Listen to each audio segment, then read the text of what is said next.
Good morning, class. Welcome to the final ECE 20002 lecture of the week. Hard to believe this is the end of week 6. There are just 7 lectures after today. So the big thing that's going on, of course, is that exam 2 will be starting at noon today and continuing on till 23:59 p.m., which is 11:59 p.m. tomorrow night. So make sure you dedicate your 1 hour to take the exam, and then somewhat less than 20 minutes in order to upload and do all of that work during the grace period. Remember, there is no countdown timer during the grace period. You have to somewhat keep track of your own time. That's just something that's part of the Brightspace system. Remember, it just shows up as one quiz. There isn't a separate upload quiz or anything like that. It's just one big thing. Also to keep in the back of your mind is that homework 6 will be due on Tuesday. Normally homework would be due on Monday, but it's just after an exam. People are studying for that, so the due date is now on Tuesday. Don't expect that to get pushed back. We're at the end of the class where the teaching staff, self included, definitely need all the time we can get in order to make sure we get grades in on time. With that out of the way, I won't really answer any questions about the exam out of fairness for people who won't have time to watch the video before they take it. Any advice I do have on the exam was posted on Brightspace, so check that out. It's at the bottom of my announcement. Do we have any non-exam related questions before we start today's lecture?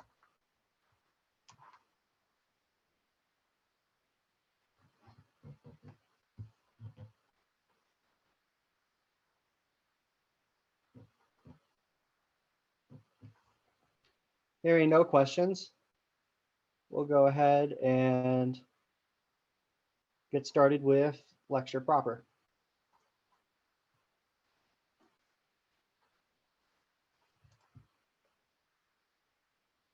So someone asked about grades. Are there any drop quizzes, any homework drop? No, I do not drop any homework or quizzes in this class. My thinking is that, depending on, how badly people do on any assignment or any quiz, that just gets eaten up into the final curve at the end of the class.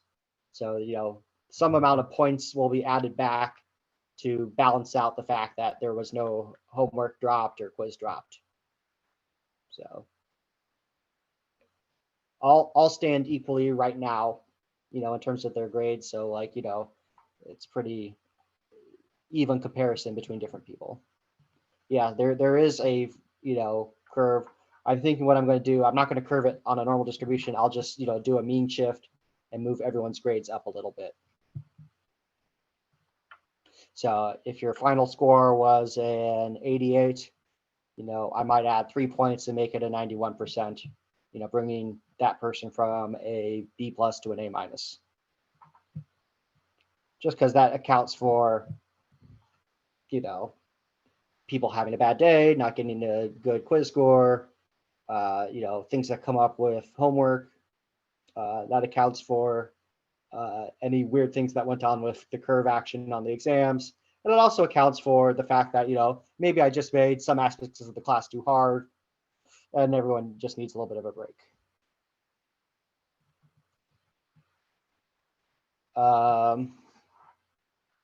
Yeah, an A natural would be 93 to 97, I believe. Right. And if you have a fractional part, that puts you at the borderline, because 90 to 92 would be an A-. If you're at a 92.2 or something like that, that's where we're going to be like, okay, we're going to look at your Piazza post history. We're going to look at how many times you went to office hours. The TA should have been tracking that. I know I definitely track it.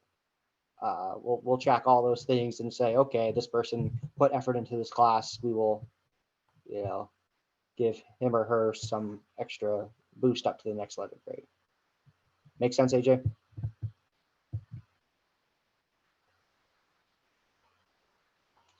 Sounds good.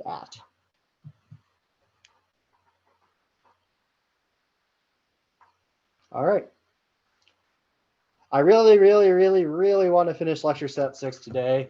Otherwise, we're not going to be able to get through all the material. Might be no skin off your bones, but I definitely want to, talk about real components in lecture set 8, and I want to talk about transmission lines at least a little bit because that's a learning objective. So here we have the saturation mode of an NMOS transistor. Why study the saturation mode? Because that's the one we use for our amplifier configurations. From it, we argued that there was going to be 4 different capacitances that we put into this big model that includes, the 4 capacitances, the early effect resistance, the normal MOSFET action, and the backgate from the body effect. So all the effects and high frequency analysis come together in one big model that's just a little too much to do by hand. So we reduced it down to a 3 capacitance model in the hybrid pi model. Most of the time we even ignore CDB. So 2 capacitances, the early effect, and the normal MOSFET action of GM-VGS and gate, drain, source terminals. We can also do the equivalent T model. For some reason, some of you have created a small cult of hybrid pi purists. The equivalent T model isn't bad. Learn to love both models. I think that's the best policy. But, same information. It's exact same fidelity of model, exact same information you can get. This is equivalent T is just a little bit easier when you have some sort of impedance connected to the source. And we're going to deal with, a lot of capacitances. So easier is definitely the way I would go. So we have the same 3 capacitances, CGS, CGD, and CDV between, the relevant named terminals, gate, drain, and source. We have the 1 over GM, which is, the sort of, small signal input resistance of the source.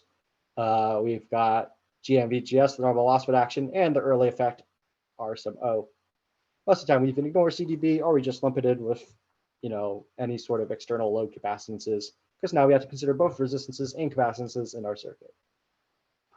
We talked about the transition frequency, S sub capital T, also known as unity gain frequency, which according to this formula tells us the point at which, there's no more current gain to be sucked out of the common source amplifier configuration.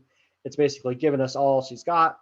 And, past that point, you actually get a reduction of current gain or a reduction of current rather than an amplification of current. And this is usually a pretty high frequency, so it's usually not the dominant effect to worry about. We have the nice summary table. We look at this common source amplifier configuration, and we basically said, hey, we're so good at small signal equivalent circuits, we just start with the small signal equivalent circuit.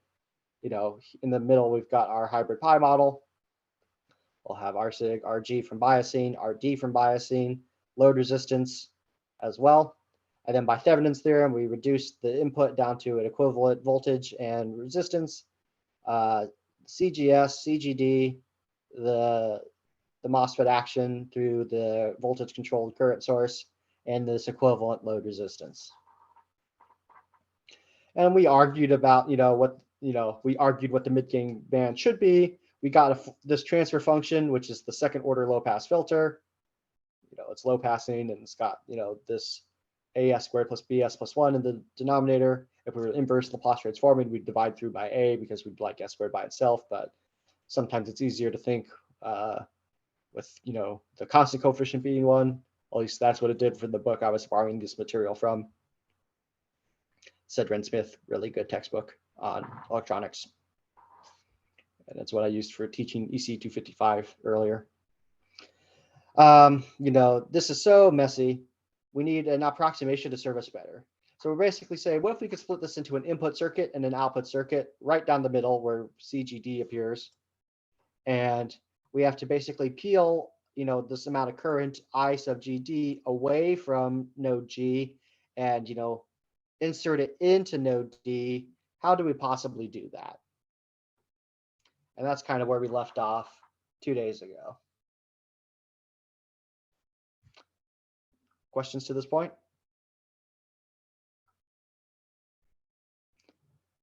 This is like the heart of high frequency analysis.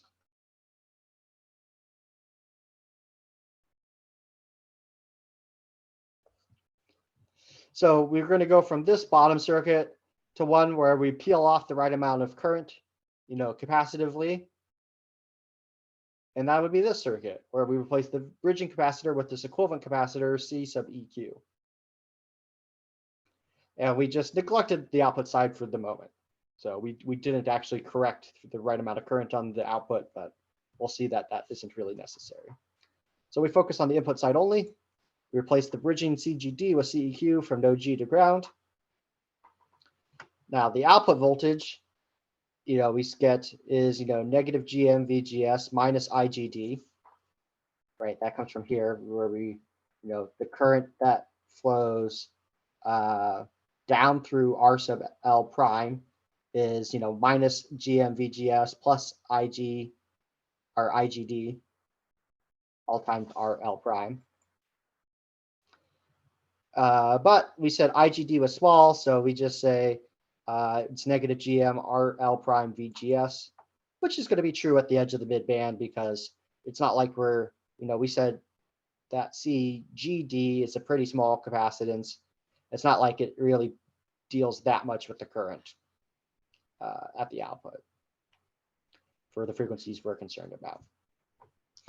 So we have from our original circuit, IGD is equal to, well, it's going to be SCGD, the admittance of that, times VGS minus VDS, where VDS is also equal to VO, the output voltage. However, we can rearrange this because we have an equation for VO, minus GM RL prime VGS, and we'll get, okay, it's equal to 1 plus GM RL prime, in parentheses times VGS times the admittance. So this is one equation we have. In order to figure out what CEQ should be, we need to equate it to S CEQ VGS. Well, we have an S on here. We have VGS here. So that tells us CEQ must equal CGD times quantity 1 plus GM RL prime. And that's exactly what we have at the top of slide 37. So if we look at the total input capacitance, we see that the input capacitance is going to be CGS plus CEQ, which is CGS plus CGD 1 plus GM RL prime. So this introduces what we call the Miller effect, as if we needed another effect in amplifiers named after a person. This one is the Miller effect, which deals with capacitances. So there's a very large input capacitance, mainly due to the bridging capacitor between the input and an output of a circuit with large negative gain. So because the gain was negative, we ended up with 1 plus GM RL prime in here, where notice 1 is obviously going to, create a copy of CGD, but GM RL prime, GM is our transconductance, and, this RL prime is, GM RL prime is heavily associated with our gain. So basically we get 1 plus the absolute value of our gain times CGD. So that's huge. So we call this 1 plus GM RL prime the Miller multiplier. So, we'll get Miller multipliers that are anywhere from like 10 up to a couple hundred, depending on, the gain of your circuit. So that, CGD goes being from a small, capacitance in the femtofarads to being the dominant capacitance in the circuit's high frequency response, because CGD times the Miller multiplier will usually be larger than CGS, which we said was in the tens of femtofarads. So single femtofarads times something that's, in the tens to hundreds, it's going to be bigger than something in the tens of femtofarads.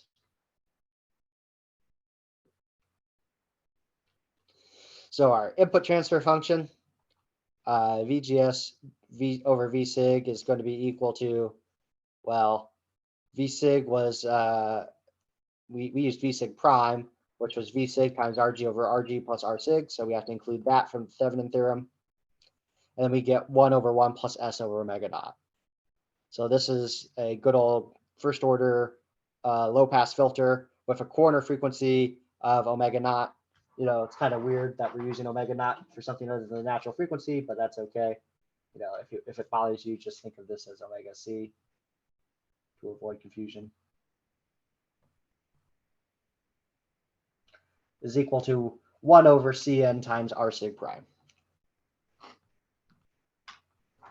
The output transfer function has, you know, negative Rg over Rg plus R sig times Gm RL prime. And omega h is going to be 1 over Cn R sig prime. So overall, we get V naught, V out over V sig is Am over 1 plus S over omega h.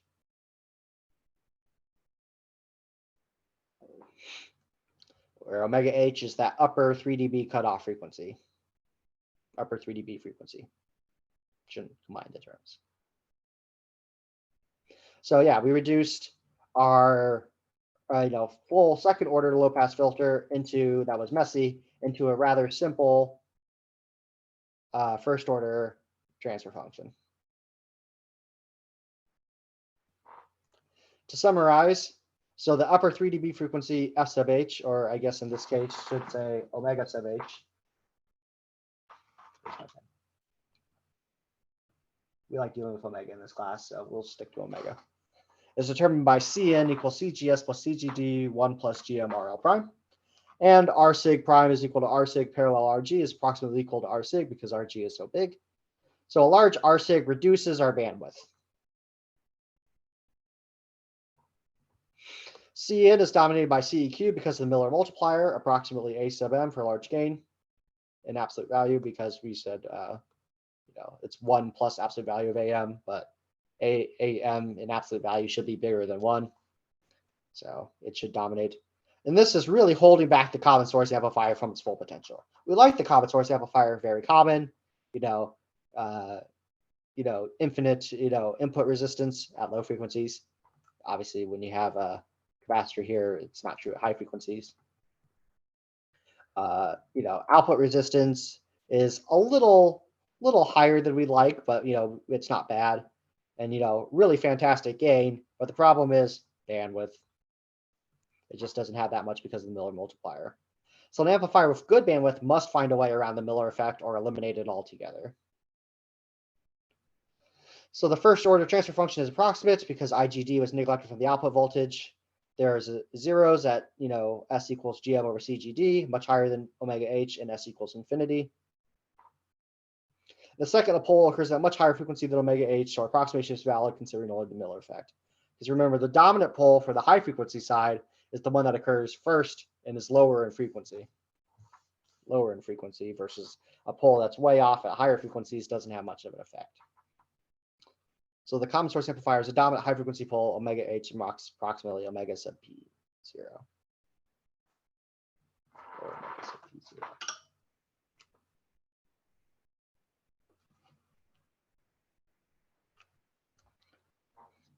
What questions do we have? How did we get the quarter frequency? Well, this comes all the way back from our discussion about what all the possible first order filters are like. So we said, okay, the first order filter, if we divide through the low pass filter by omega naught, we'll get K times 1 over 1 plus S over omega naught. So we know anything of that form must be, we get this form of our transfer function. So we just identified, okay, that must be the quarter frequency.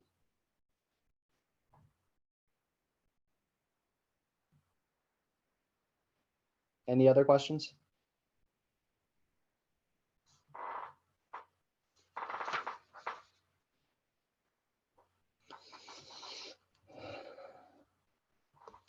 So let's talk about Miller's theorem in the general case. Most of the time we don't, most circuits classes don't cover Miller's theorem, so it's kind of fortunate that we get a chance to.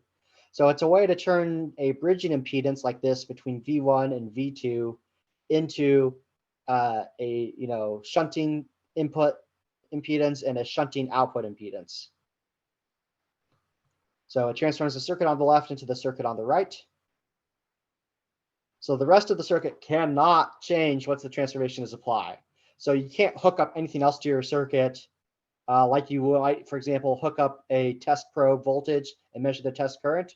So you can't do that with Miller's. You can't do that after you've already done Miller's theorem because that would change the actual layout of the circuit. So you can't do your terminal resistance calculation, R in, R out calculations ahead of Miller's theorem. Keep that in mind. You must have a multiplicative relationship between the terminal voltage. So we say V2 is some factor K times V1. This is true of most circuits. So it's especially if you have a gain relationship between an input and an output, it's very easy to find the multiplier because K is just the gain. So the new impedances, so if the original bridging impedance was Z, the input impedance is now Z1 is equal to Z over 1 minus K, and Z2 is equal to Z over 1 minus 1 over K. So there's a proof you can do. I don't have really much time to go into the proof, but you can definitely check it out if you're so interested. But basically, the gist of it is that if you have an inverting amplifier, one that has a negative gain, it causes feedback resistances to get divided smaller and feedback capacitances to get Miller multiplied. Because remember, it's a capacitance is 1 over S times C. So putting this 1 minus K in the denominator would be big because K is a negative number for inverting amplifiers. Whereas 1 minus 1 over K is typically a fairly small increase in value. And you can make a lot of arguments. One other thing I will warn you is sometimes you will get negative numbers, but that's okay. It's okay to get negative Z1 and Z2. Sometimes you need that in order to make the relationships hold. For example, you will find that you need negative numbers when you have K being less than 1 in absolute value.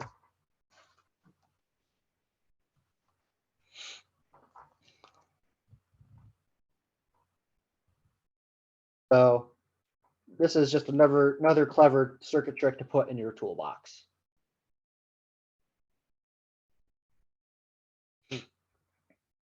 So let's say we go back to our original hybrid pi model of this common source amplifier and look at the case where, our sig is no longer the dominant thing that reduces our bandwidth. What does the circuit look like? Well, it looks like this. So this is a common source amplifier with negligible signal input resistance. So it's just a CG, and then we have our hybrid pi model, RL, and we'll include the effect of a load capacitor this time. So when we find the output pole, CL is here, but we're just looking everything to the left of CL because we're assuming CL is now going to be our dominant capacitance instead of C input, because C input doesn't interact with much of a resistance. So you will find when you work this all out, because VSig will short out RG, we don't get RG there when we find the output pole natural frequency. Because we have VGS equals 0, this becomes an open circuit right here. So this circuit simplifies considerably. Let's see. Implicit RL prime includes any bias resistance. CL would include the CdB of the MOSFET, that the capacitance we normally ignore, we can just lump it in with CL. The input capacitance of any subsequent stages and stray capacitances in your circuit. Remember, sometimes it's not a physical capacitor, sometimes it's a parasitic capacitance. And we focus on the output side. So you go through the effort to find the transfer function. You can't ignore terms anymore related to the output. You do KCL, and you get a transfer function that looks like the general first order filter. So VO over VSig is minus GM RL prime, 1 minus S CGD over GM over 1 plus SCL plus CGG RL prime. And you get some frequencies of note with the high F band slope of minus 20 dB per decade. This is the 3 dB frequency. So now it's CL plus CGD. Remember, CL includes CDB, other things like that. CGD being the bridging capacitance. And RL prime being RL parallel with RD, parallel with RO, so on and so forth. Same transmission 0, still much higher than our cutoff frequency because you can write them and you'll get, okay, wow, it's this significant factor of the gain higher than the cutoff frequency. And of course, you should always keep the unity gain frequency in mind. So that's up there. I think that should be a capital T. Don't know why I went to a lowercase t in the subscript.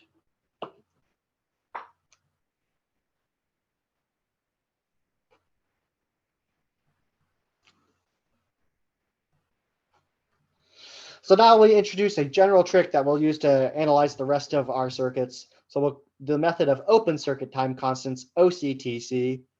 This is a name that your book omits, and I told Art Turlip, the author, that we should include the name so that it's more easily searchable on how to do it. So you can ignore our textbook entirely and go look at MIT open courses and make us very sad. So the method of open circuit time constants, OCTCs, estimates the 3 dB frequency omega h without needing each pole frequency and each zero frequency.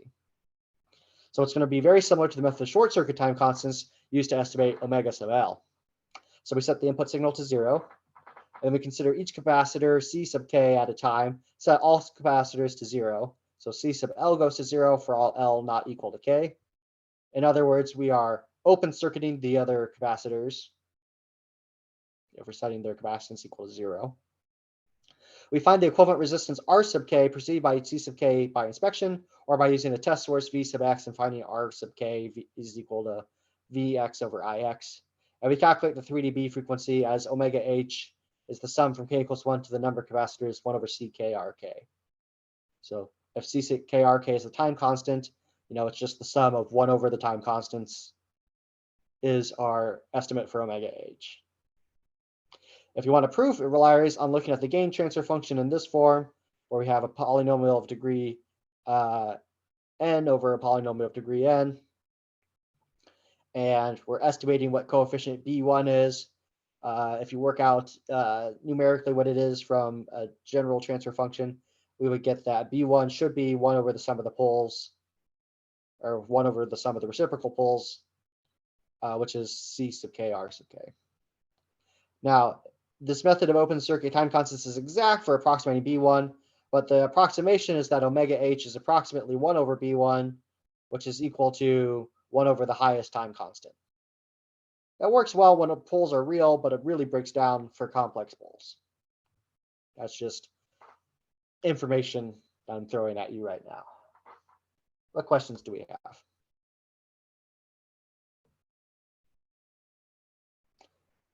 Yes, omega sub capital L is short circuit time constants, and then method of open circuit time constants is for omega h.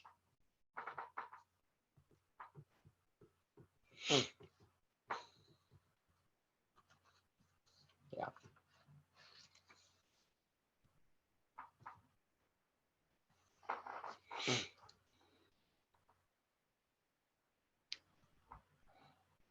So the circuits for high frequency pole inspection are as follows. So we have, let's look back at the common source amplifier right here on slide 34. I guess see slide 34.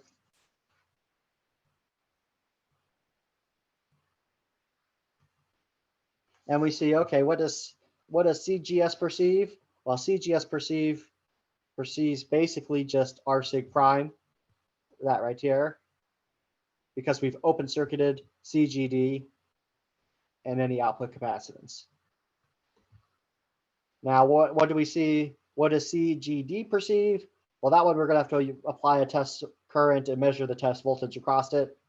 So it'll see R sig prime, CGS has been open circuited. It'll see the voltage control current source and RL prime. Any low capacitance would be open circuited. And then, the low capacitance would perceive something like this. So we turned off the source, R sub prime, VGS is 0, that's open circuited. Should just perceive RL prime. So if we want to step through how we would work with this test, measure the test voltage from this test current. So VGS is going to be negative R sig prime IX. So negative because, the current is facing the wrong way relative to the way we're measuring the voltage across the resistance. Voltage at the drain is going to be Vx plus VGS. That's by KVL. And we get that IX by KCL at this node must be equal to GM-VGS plus VD over R over L prime. Let's see. We have this equation for Vx. We'd substitute in everything we can. So substitute VGS in, substitute IX in. Hope everything works out. And sure enough, you would get RGD is equal to Vx over Ix equals R sig prime times 1 plus GM RL prime plus RL prime. So hybrid pi model, but we still needed to rely on using the test current and measuring the test voltage.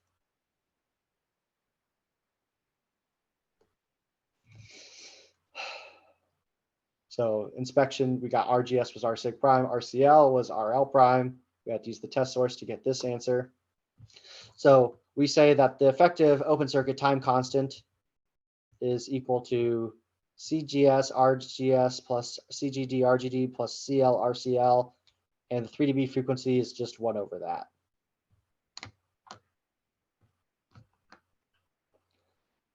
So we look more closely at this. So we say the first term right here is C in R sig prime, if we group it by resistances. And this last term is CGD plus CL RL prime, which is the output capacitance. So the first term is, input capacitance with the Miller capacitance. Second term is the output capacitance times RL prime. So this kind of makes sense. The output will dominate when R sig prime is small. Yep, we can make that assumption. And numeric values can reveal the relative contributions of each capacitance to bandwidth during the design process.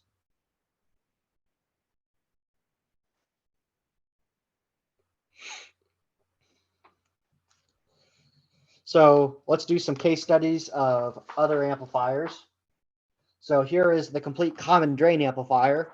It's a voltage buffer with a wide bandwidth, so we should hopefully get this result. And unfortunately, the method of open circuit time constants cannot be used because the two poles can become complex. That's not something you would know unless you go through the process of making a formal transfer function and saying, oh my gosh, we get complex poles. So unfortunately, I disagree with your book on how the common drain amplifier is handled at high frequency, like pretty much everything. So I went ahead and just drew it out for you right here. So we'll have, some test source into the gate. We have our hybrid pi model, and it includes the body effect and the early effect because the body and source cannot be shorted together at a common drain amplifier. So this is like the complete MOSFET model. And we have RL attached in the source. RL prime would be 1 over RL, RO, 1 over GMB. We don't get CDB because both ends of CDB are grounded. We've got, all sorts of assumptions being made here. And you can work out the transfer function. I really don't think, it's an exercise in patience more than it is an exercise in education. So you get midband gain. We expect this midband gain. It's the gain we got before. We get a zero frequency that's much higher than our transition frequency.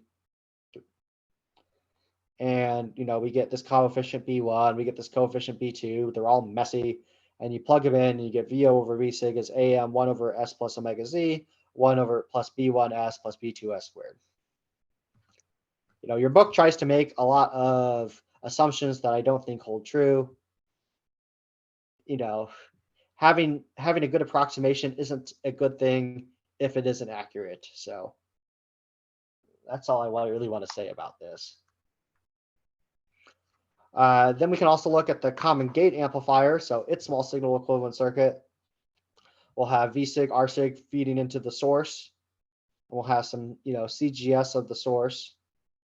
It normally would be attached between gate and source, but since both ends are grounded, we can just flip this around right here. RO is from the early effect, GMVGS right here, and we'll get RL prime, and then an output capacitance of CL plus CGD, because CGD will normally appear between drain and gate, but since the gate is grounded, we can just flip it around and move it over here to make our picture a little bit cleaner. And we're neglecting CDB. No bridging capacitances are found here. That's a good sign.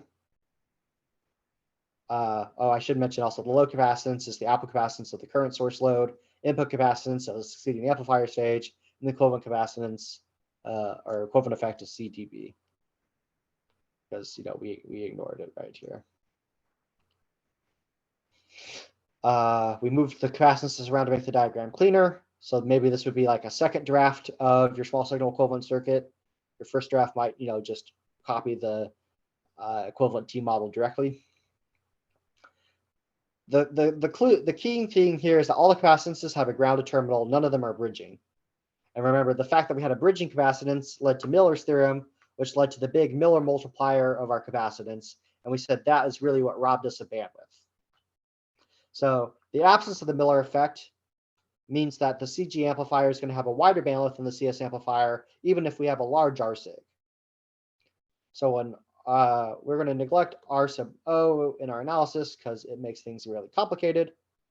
So we'll get omega P1 is CGS. Its equivalent resistance is R sig in parallel with 1 over GM. Because when we short circuit this, we see that, okay, this capacitance sees both of these capacitances in parallel by method of open circuit time constants. And omega P2 is CGD plus CGL times RL prime. That's all the only resistance it sees. So tau H is equal to tau GS plus tau GD. And the bandwidth is approximately 1 over tau H, 1 over omega P1 plus 1 over omega P2 inverse.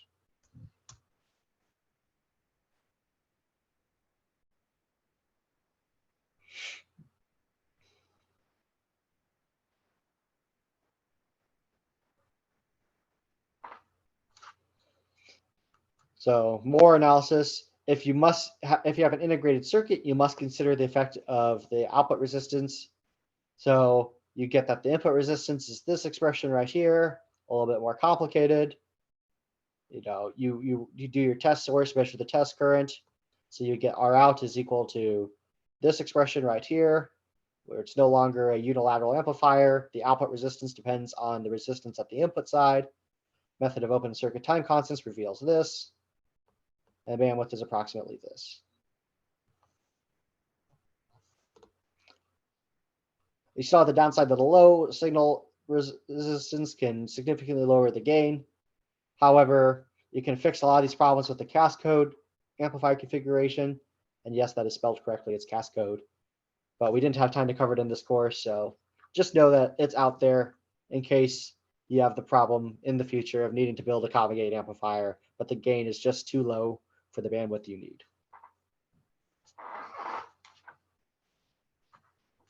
All right. I think I've droned on long enough. What questions do you have? I don't think memorizing, all of these equations is really the best way to go about things. I really don't.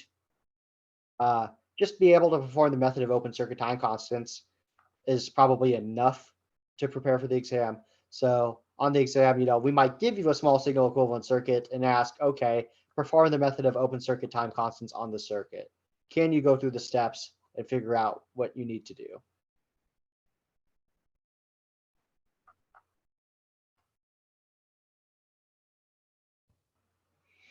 That's a better question to be asking.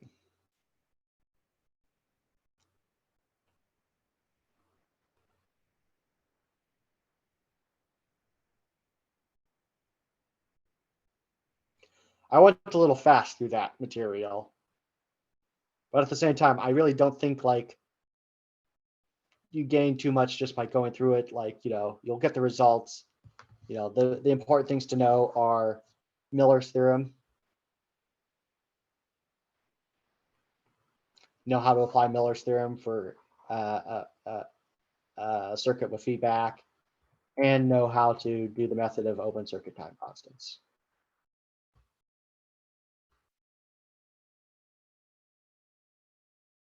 Obviously, combine that with what we talked about before, method of short circuit time constants.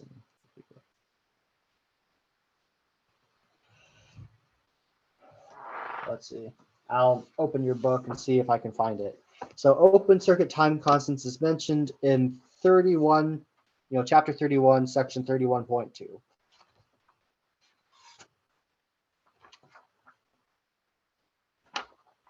And it agrees with me on most of the things for the common source amplifier. We just disagree strongly on the common drain amplifier. The common gate amplifier is fairly correct. Like, I don't think. It's just, I think they draw the wrong conclusion. They say the common gate amplifier has a very poor bandwidth, and that's simply not the case. I mean, they don't put it out mathematically. They just lay out the method of open circuit time constants in words on page 252 of the book.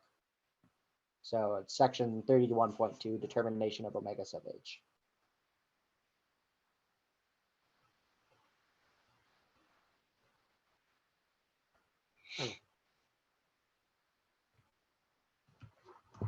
I took most of what I got from Sedgwick and Smith, which is, definitely a fairly big name electronics textbook. Again, I used it for the previous class I taught. I reused all the material here. If you're interested in more of FET amplifier or FET amplifier frequency responses, like lecture set J5 contains what I originally presented in ECE 255. So that imaginary numbered lecture set J5 contains the most information. It even has, more cool tricks for bandwidth estimation and things like that.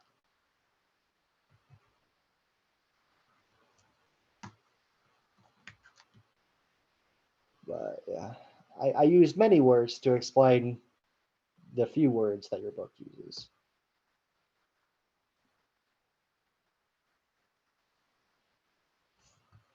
Do we have any more questions? Any questions on any material covered this far into the course?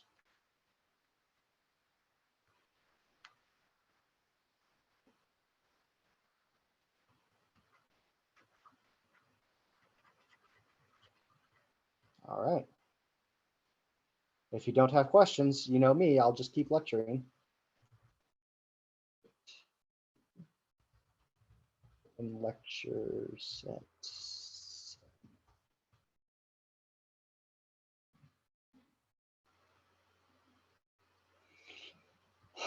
So lecture set 7 is titled Butterworth Filters. You can download this lecture set from Brightspace. And it covers Talavich and Turlap chapters 32 through 36. So to start, we'll talk about passive low-pass filters, passive low-pass filter design. Oh my gosh, we're actually going to do design in this class. I hope everyone's excited because this might be something you get asked to do. Certainly if you work with embedded systems, you need to filter out a lot of noise that comes from having a lot of different things in close proximity. So that's where you use low-pass filters a lot. High-pass filters we cover as well. Sometimes you need to deal with the opposite problem where you want to look at the high frequency signal and you don't want to be overwhelmed by what happens at DC and low frequencies. Let me talk about active low pass filters and active high pass filters. So there's a lot of structure of back and forth to these topics. And specifically, we're going to look at generalized second order systems and Butterworth low pass filters today. So why study filters? So first of all, there's basically 5 ways to categorize a frequency response of a circuit. So there's low pass filter, high pass filter, HP, band pass, BP filter, which we somewhat studied already. Certainly, at the end of lecture set 5, we studied band pass filters and band pass characteristic. We just talked about the band stop characteristic. I added that slide as a transformation is something already studied. It's got its own unique transfer function. And then the all-pass filter. And again, every time all-pass filter comes up, I am required to make the joke that this class is not an all-pass filter with respect to grades. No, it's a high-pass filter. Only the people with high grades get to pass. Why do we even bother with all-pass filters? Well, their job is to, keep the magnitude of all the frequency components the same, but they change the phase relationships. So they do something useful. It's just, not something that's needed all that often. So you might hear them called phase equalizers or something like that. So a filter in signal processing, by definition, is a device that removes unwanted components. And generally, we're talking about a range of frequencies from a signal.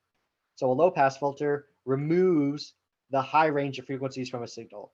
A band-pass filter removes low and high frequencies from a signal, leaving only frequencies in the middle. So we can build filters by arranging reactive elements in a circuit. So we need the reactive elements because they have frequency-dependent impedances. If you just use resistors, it leaves all the frequencies of the circuit unchanged. Filtering is the second most common signal processing task after amplification.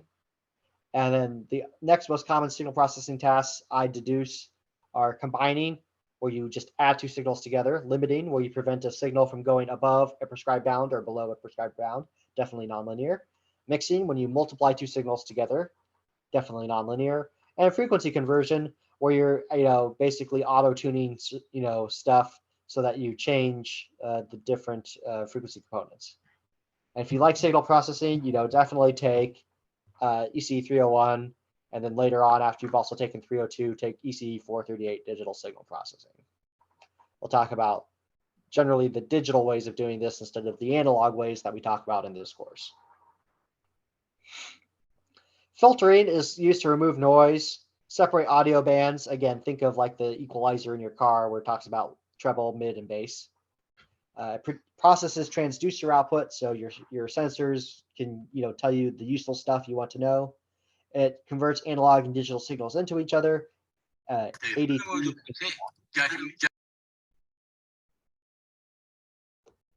Yep. Okay. And it used to create test equipment. Yeah, test equipment has a lot of filters in them. So we want to learn how to get desired frequency response that matches criteria when designing a filter. Because sometimes you're going to be like, okay, I want to remove this much signal from a circuit at these frequencies. How do I go about doing that? We need to learn how to do design, something that isn't emphasized very much in this class so far.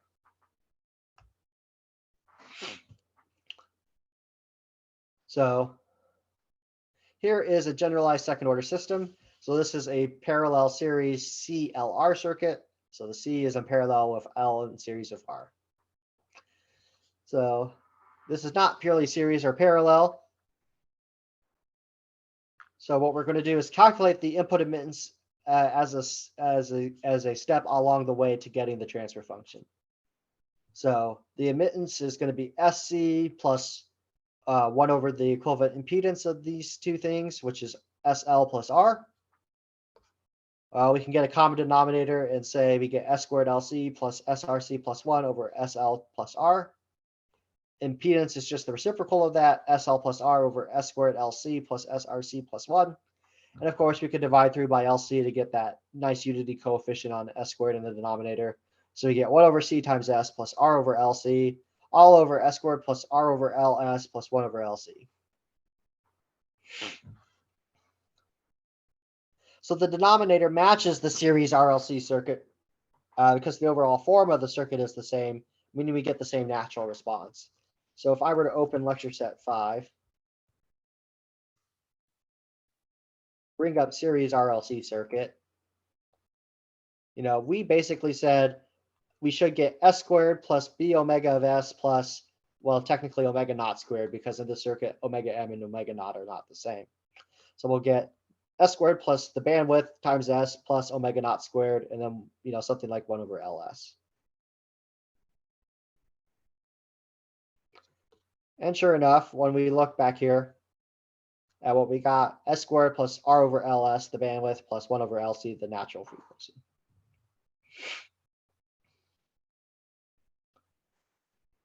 So we conclude omega naught is 1 over square root LC.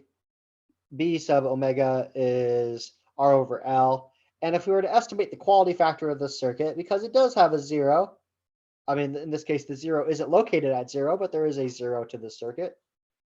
We would estimate the quality factor as 1 over R square root of L over C, assuming that the 0 occurs significantly before the 2 poles. So as long as the 0 is, doesn't have to be at 0, but it just needs to be at low frequency, maybe like 10 to the minus 2, when the poles occur at a critical frequency of, 10 to the second, this is definitely going to act like a bandpass filter. And this is for the case where, we're looking at the equivalent impedance of the circuit. So we're figuring out what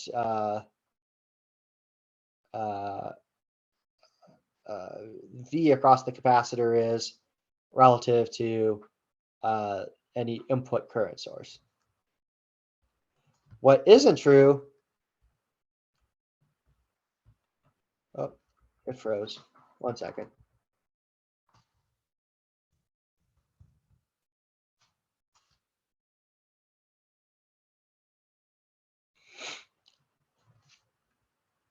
What isn't true is if we look at a different transfer function made from the same circuit. So now we have a transfer function relating the resistor voltage to the input current. So H of S is equal to VR of S over IN of S. So you can do voltage division using the previously inquired Zn of S. So, you'll just get R over, Cn of S. And note that the denominator of H of S matches the series RLC circuit. The overall form of the circuit is the same. So we still get S squared plus RLS plus 1 over LC. So the overall form of the circuit is unchanged. So we expect this type of natural response to remain the same. What's really different, though, is the numerator. The 0 in the numerator is gone. That is to say, it's been sent off to infinity. I mean, because as this gets, as j omega gets infinitely large, the denominator will slowly shrink away, and we'll get something that tends towards negative infinity in magnitude. There's no longer any band of frequencies passed by the circuit, but instead it's all frequencies below this first pole that are let through mostly the same. So instead of calling this a bandpass filter, this is a low pass filter, because the 0 in the numerator is gone. It's just, the zeros are all at infinity now. Any questions?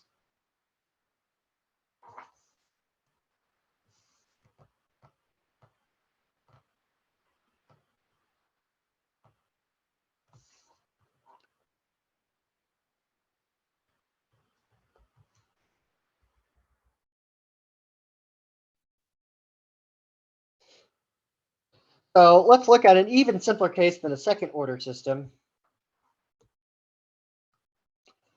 which is a low pass filter made from a series RC circuit.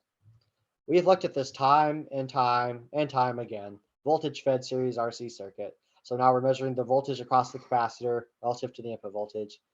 You know how to do this. It's just by voltage division. H of S is 1 over SRC plus 1.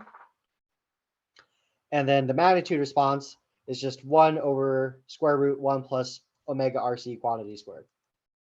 The cutoff frequency is omega C is equal to 1 over RC. That is the half power frequency, or the 3 dB down frequency, where this thing is equal to 1 over square root of 2. Of course, yeah, you plug in 1 over RC and then square it. You get 1 over square root of 1 plus 1, which is just 1 over square root of 2. So let's give a name to various frequencies and organize them into bands of frequencies. We organize time into intervals. We organize frequencies into bands. That's just the terminology we use. So omega less than omega C is the pass band, where the signal goes through mostly unchanged. Omega greater than omega C, much greater than omega C, is the stop band. And in between those two bands is the transition band.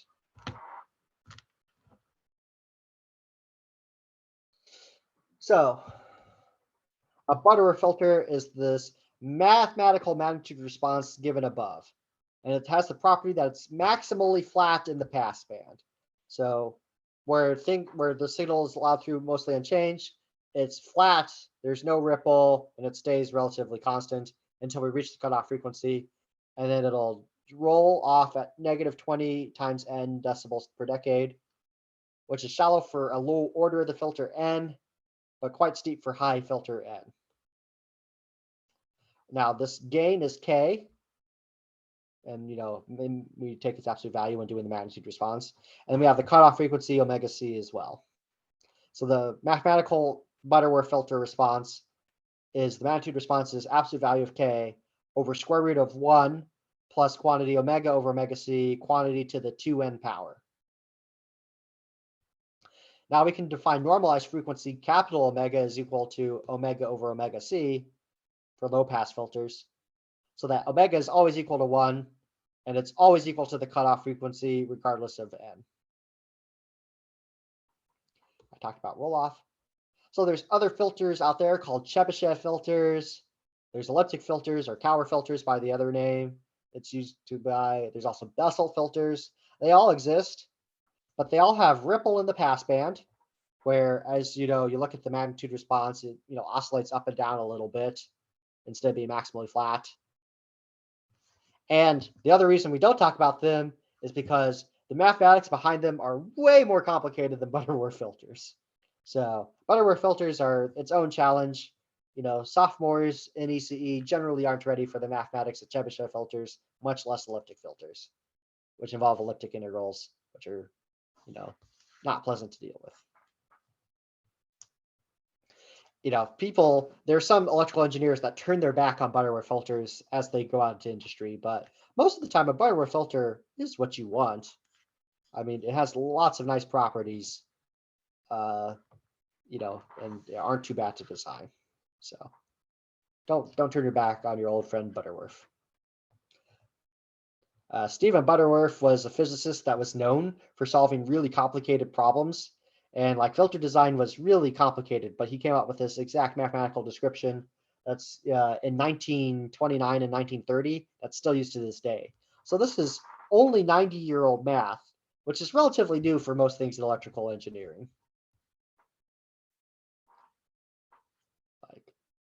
Brilliant. So second order Butterworth roll pass filter, we examine n equals 1 in the RC circuit. So we claim this can be look like this. Yep, it looks like the Butterworth filter. It's beneficial to look at the second order Butterworth low pass filter n equals 2 explicitly. So the normalized Butterworth low pass filter has absolute value of k equal to 1 and omega c equal to 1 radian per second. So the magnitude response is just 1 over square root 1 plus omega to the 4th. Now it's really hard to go from this is the magnitude response I want back to a general transfer function that has both a magnitude and phase. But there are known polynomials that work, and the polynomial that works is 1 over s squared plus square root of 2s plus 1. If you plug in j omega and take the magnitude, you will get what we have above. So the poles are s12 equals negative square root 2 over 2 plus j square root 2 over 2, located on the unit circle, 90 degrees apart from each other, and surrounding s equals -1. And they correspond to, a distance from the origin or natural frequency of 1 radian per second. So that's the introduction to passive low pass filters. We will actually get into design on Monday. What questions do we have? Sometimes the goal is to have a small transition band. Sometimes the goal is to have a wide transmission band. It really depends on, the circumstances that we're dealing with and, how badly we care about other properties of the circuit. I would say in general, though, you want a tight transmission band, but not so tight that it results in a really high order circuit. Hope that answers your question, Aubrey.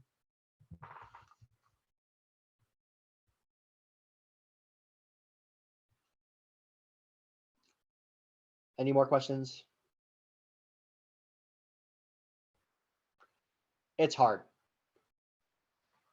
HMS It's easy to prove that it's the magnitude response. Going the other way around requires math that Stephen Butterworth did. It's just, he figured it out, and that's why he was known as a smart person, and these filters are named after him.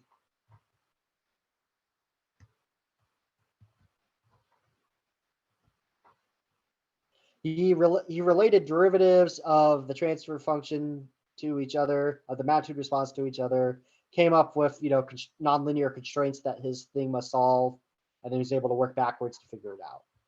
Now, there's a lot, I love Butterworth polynomials. We'll talk more about this on Monday. Any other questions? Office hours will be short today. My goal is to start office hours at 11:30 and end them around 12:15. I really don't want to. I definitely won't go past 1 because I don't want it to affect how people can prepare for the exam. So short office hours today.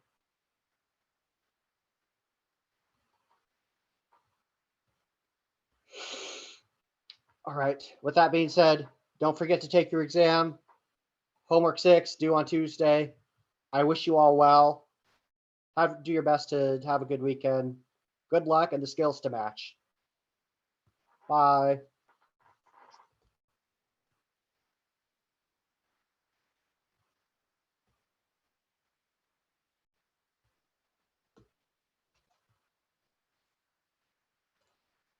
Goodbye.